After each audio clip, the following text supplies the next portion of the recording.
समय चक्रको साथमा नेपाल टेलिकमको 4G नै पर्फेक्ट छ। नेपाल टेलिकम, राष्ट्रको सञ्चार। औरा सेफ सर्जिकल मास्क। AITM को perfection, admissions open, AITM Kumaltar।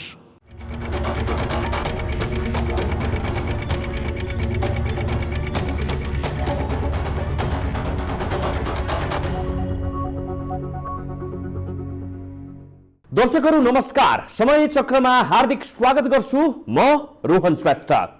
सनातनदेखि चलिआएको धर्म संस्कृतिको राज्यले संरक्षण गर्नेछ भन्ने परिभाषा गर्दै नेपाललाई धर्मनिरपेक्ष राष्ट्र घोषणा गरिएको छ। एकातिर धर्मनिरपेक्षता घोषणा गर्ने, अर्कोतिर प्रधानमन्त्रीदेखि राष्ट्रपतिसम्म राजकीय हैसियतमा भगवान पशुपतिनाथको दर्शनमा जाने प्रवृत्ति हेर्दा लाग्छ नेपालमा धर्मनिरपेक्षता केही व्यक्तिको व्यक्तिगत चाहनाले चुक्किएर प्रवेश गरेको हो। धर्मको विषय, विवादको विषय कहिले पनि बन्न सक्दैन र बन्नु पनि हुँदैन। फरक फरक धर्म भएका मानिसहरू पनि एक आपसमा मिलेर बस्ने र कुनै प्रकारको झै झगडा नगर्ने धार्मिक सद्भाव भएको देश हो हाम्रो देश नेपाल। यहाँ सदियौंदेखि मुसलमानहरू पनि बस्दै आएका छन्, तर आजसम्म हिन्दू मुस्लिम दंगा सुनिएन। धर्म कहिले पनि विवाद र विग्रहको विषय बनेन। विवाद नै नभएको विषयले जब राजनीतिको रंग पायो त्यसपछि हुन थाल्यो कचिङ्गल।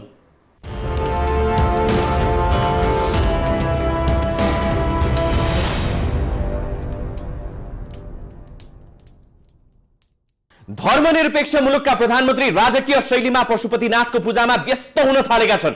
धर्मलाई अफिम मान्ने कम्युनिस्ट पृष्ठभूमिका प्रधानमन्त्रीले त यसपटक पशुपतिनाथलाई सुनको जलहरी तयार गर्न 30 करोड सहयोग नै गरे।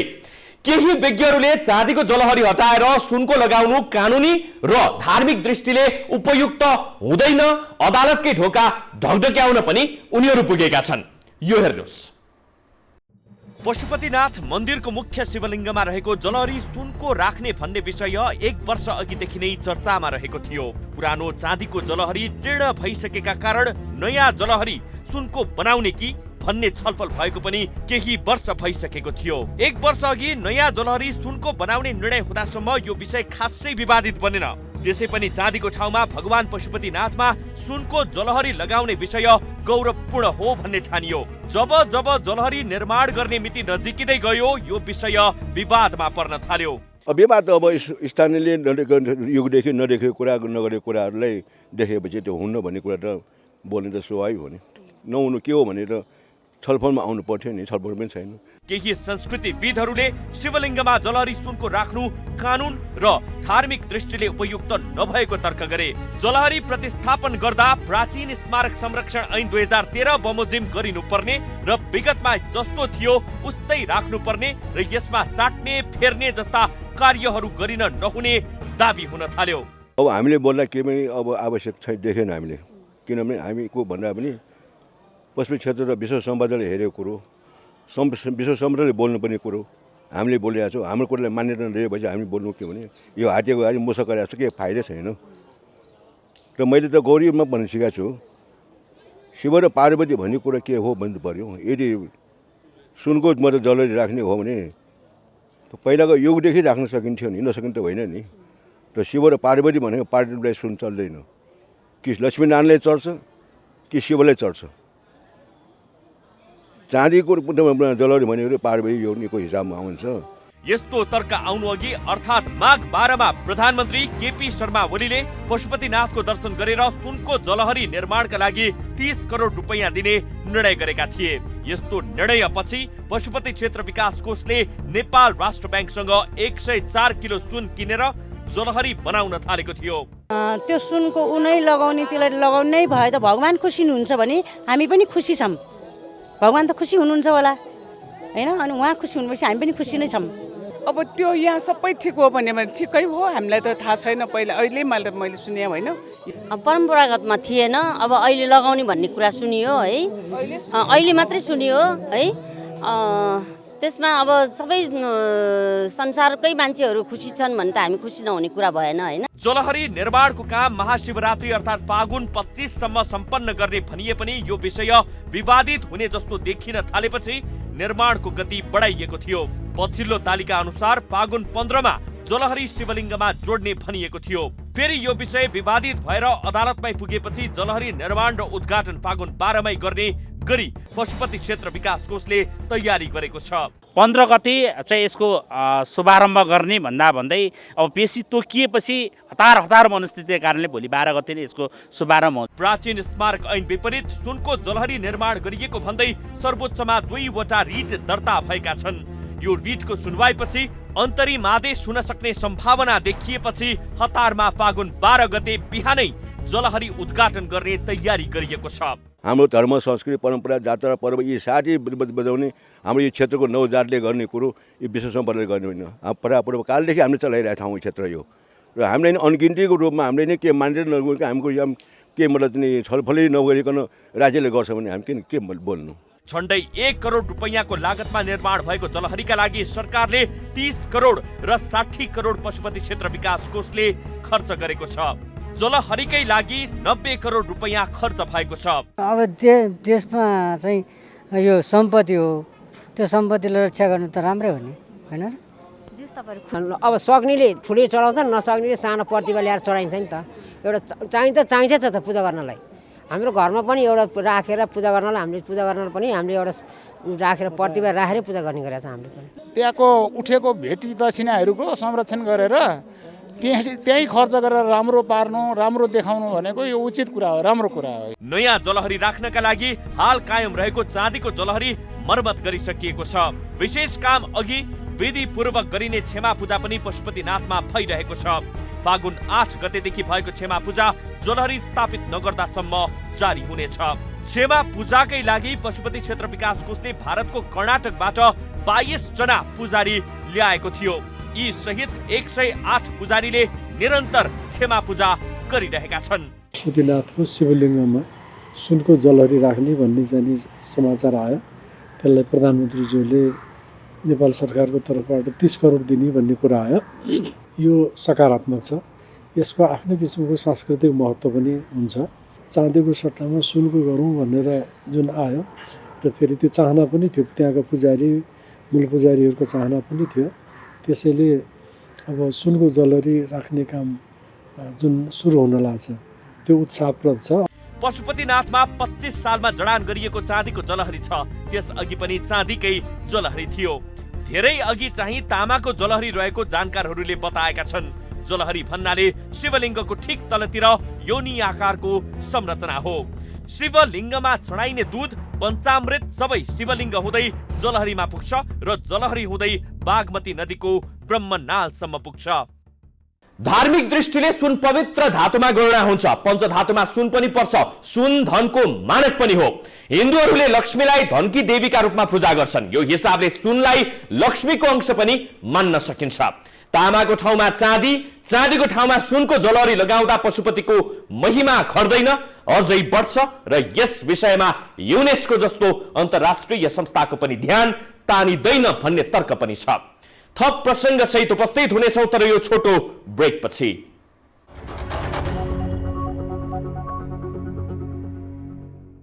हिन्दूहरूका लागि 4 धाम, मुसलमानहरूका लागि मक्का मदिना, बौद्ध मार्गीहरूका लागि गया, यी सबै आस्थाका केन्द्र मात्रै होइनन्। सम्बन्धित देशहरूले यी केन्द्रहरूलाई आय आर्जनको महत्त्वपूर्ण साधन पनि बनाउने गरेको छ। धार्मिक केन्द्रहरूलाई धार्मिक पर्यटनको हब बनाउन सक्दा यसले अर्थतन्त्रमा पनि सघाउ पुर्याउँछ। पशुपतिनाथमा सुनको गजुर राख्ने लिच्छवीकालीन राजाहरूको रहरकै सिको आजसम्मका शासकहरूले गरिरहेका त होइनन्। प्रधानमन्त्री केपी शर्मा ओलीले पनि पुरानै शासकहरूको अनुसरण गरेर 30 करोड दिएका हुन् कि? यो हेर्नुहोस्। पशुपतिनाथमा सुनको छानो चढाउने राजा को हुन्? जवाफमा नाम आउँछ लिच्छवीकालीन राजा शिवदेवको। पशुपतिनाथ मन्दिरको निर्माण कसले गरेका हुन्? जवाफमा नाम आउँछ लिच्छवीकालीन राजा सुपुष्पको।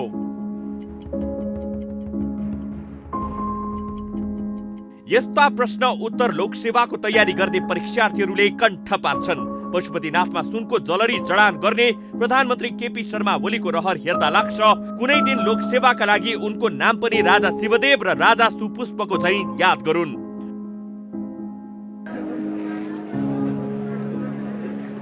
यही भएर प्रधानमन्त्री केपी शर्मा ओलीलाई पशुपतिनाथमा सुनको जलरी राख्ने रहर जागेको हुन सक्छ। धर्मलाई अफिम भन्ने कम्युनिस्ट पृष्ठभूमिका प्रधानमन्त्री केपी शर्मा ओली मात्रै होइनन्, नेपालका धेरै कम्युनिस्टहरू ईश्वरको नाममा शपथ खान मान्दैनन्। प्रधानमन्त्री केपी शर्मा ओलीले त एकपटक भगवान भनेको कार्ड मार्क्स हुन् भन्ने अभिव्यक्ति पनि दिएका थिए। कम्युनिस्टहरूको भगवान हुँदैन, उनीहरू भगवानप्रति चाहिँ के भने आस्थावान हुँदैन, उनीहरू नास्तिक हुन्छ, उनीहरूको कोही भगवान छ भने कार्ल मार्क्स छ। यस्ता प्रधानमन्त्रीले पशुपतिनाथ प्रति दर्शाएको अस्वाभाविक र आश्चर्यजनक आस्थालाई धेरैले विश्वास गरेका छैनन्। भगवान पशुपतिनाथको मन्दिर एक्लैले विश्वका 120 करोड हिन्दू धर्मावलम्बीलाई आकर्षित गर्छ।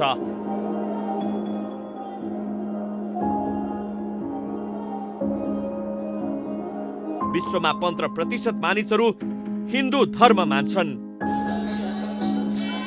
ती 15% मध्ये अधिकांश भारतमै छन्। नेपालमा 84% र भारतमा 79% मानिसहरू हिन्दू धर्म मान्छन्।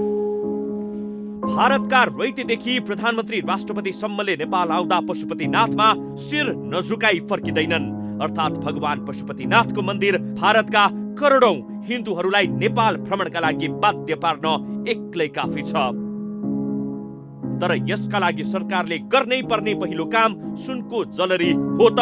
आफूलाई चाहिँ के भने कम्युनिस्ट ठान्नुहुन्छ, अनि अहिलेसम्म प्रधानमन्त्री भएदेखि अहिलेसम्म पशुपतिनाथमा दर्शन गर्न आएको भन्ने कुरा हामीलाई थाहा छैन, दर्शन गर्न आएको थाहा छैन। उहाँहरू कम्युनिस्ट भएको नाताले उहाँहरूलाई भगवानप्रति विश्वास छैन, उहाँहरू भगवानप्रति विश्वास छैन, उहाँहरू एक किसिमको भन्ने हो भने नास्तिक। वास्तवमा सुनको जलरी भन्दा पनि धेरै हिन्दूहरूलाई पशुपतिको दर्शन गराउने गरी कार्यक्रम ल्याउनु सरकारको पहिलो काम हुनु पर्थ्यो। भारतको तिरुपतिमा दैनिक 30 देखि 40 हजारले दर्शन गर्छन्। हिन्दूहरूले तिरुपति वा पशुपति यी दुई बीच तुलना गर्दैनन्। पशुपतिनाथको महिमा र महत्व तिरुपतिको भन्दा कम वा बेसी भनेर कहिले पनि हिसाब किताब गरिन्न। अर्थात् पशुपतिनाथसम्म भारतीय हिन्दूहरूको सहज पहुँच र सुविधा आदि हुने हो भने पशुपतिनाथमा पनि लाखौं भक्तहरू ओइरिन्छन्।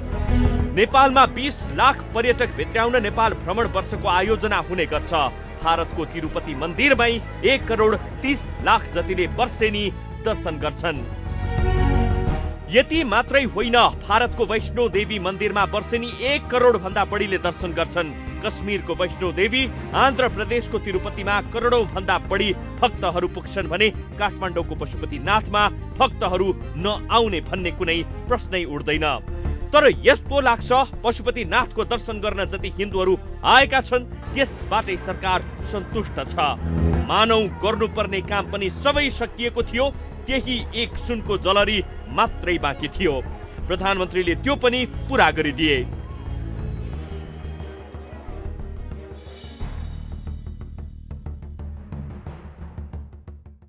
मुलुक महामारीमा फँसेको बेला, आर्थिक वृद्धि दर ऋणात्मक हुने चिन्ता भएको बेला, देशमा लाखौं बेरोजगार, लाखौं गरिब थपिएका बेला के पशुपतिनाथका लागि 80-90 करोड खर्च गरेर सुनको जलहरी आवश्यक थियो होला र?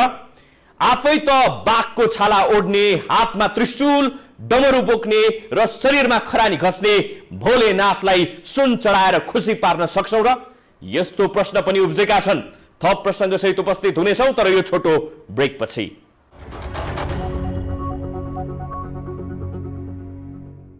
पशुपतिनाथ मन्दिरको आय सुनका आभूषण किन्न खर्च गर्ने कि मानव कल्याणका लागि पनि खर्च गर्ने? मानव सेवा आश्रमले पहल कदमी लिनु अघिसम्म पशुपतिनाथमा भिखारीहरूको लामो लाइन हुने गर्थ्यो। सुनको गजुर, सुनको छानो, चाँदीका ढोका लगाइदिने शासकहरूले भिखारी मुक्त मन्दिरको कल्पना गरेनन्।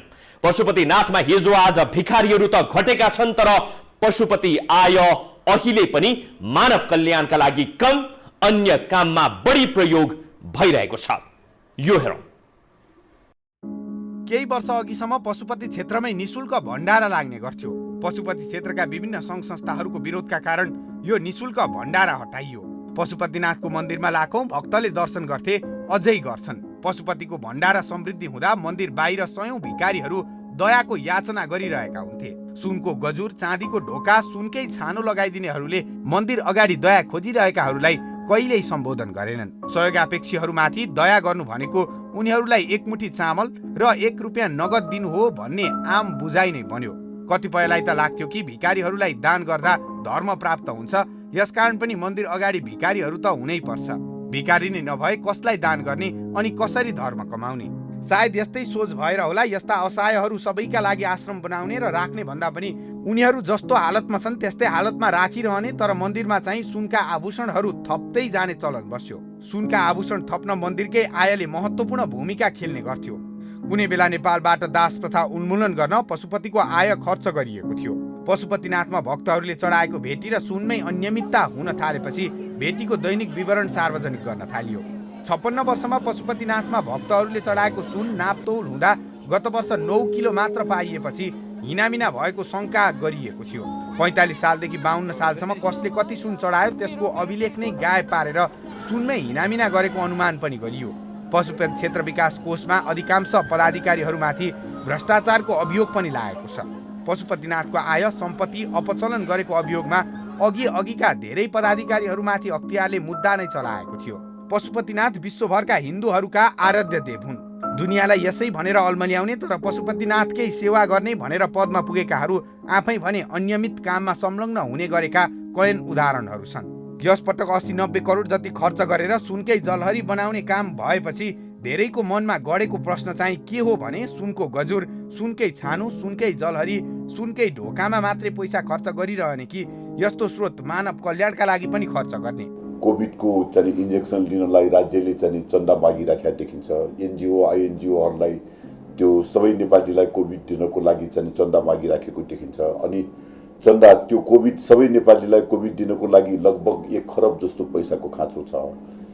यो महामारीको समयमा चाहिँ के भने प्रायोरिटी चाहिँ के भने सरकारको प्रायोरिटी चाहिँ त्यो देशको ढुकुटी चाहिने नचाहिने काममा त्यो चाहिँ प्रयोग गर्दै गएको देखिन्छ। भारतमै पनि मन्दिरहरूबाट प्राप्त हुने रकमबाट विद्यालय, अस्पताल, सामुदायिक भवन, आश्रमहरू सञ्चालन गरिएका छन्। नेपालमा पनि पशुपतिनाथको आयबाट मानव कल्याण हुने कार्यहरू गर्न सकिन्छ कि? यसबारे कहिले सोच्ने होला? यो सृष्टि जसले रचना गर्यो, यो ब्रह्माण्ड जसले रचना गर्यो, त्यस्ता भगवानलाई हामीले सुनका आभूषण लगाइदिनु र नलगाइदिनुले खासै फरक पर्दैन। भगवानको यो सृष्टिमा रहेका सम्पूर्ण जीवात्माहरूको सुख कल्याण केमा निहित छ भनेर खोज्नु चाहिँ बढी महत्त्वपूर्ण होला। दर्शकवृन्द, समय चक्रका साथै यस टेलिभिजनका सम्पूर्ण समाचार बुलेटिन कार्यक्रम यो टेलिभिजन.com, यो खबर.com, युट्युब र फेसबुकमा पनि पढ्न र हेर्न सक्नुहुनेछ। मोबाइलमा यो हो टिभी एप डाउनलोड गरी हामीलाई प्रत्यक्ष हेर्न सक्नुहुनेछ। समय चक्रको आजको प्रस्तुति सकियो। अहिलेलाई बिदा दिनुहोस्। नमस्कार।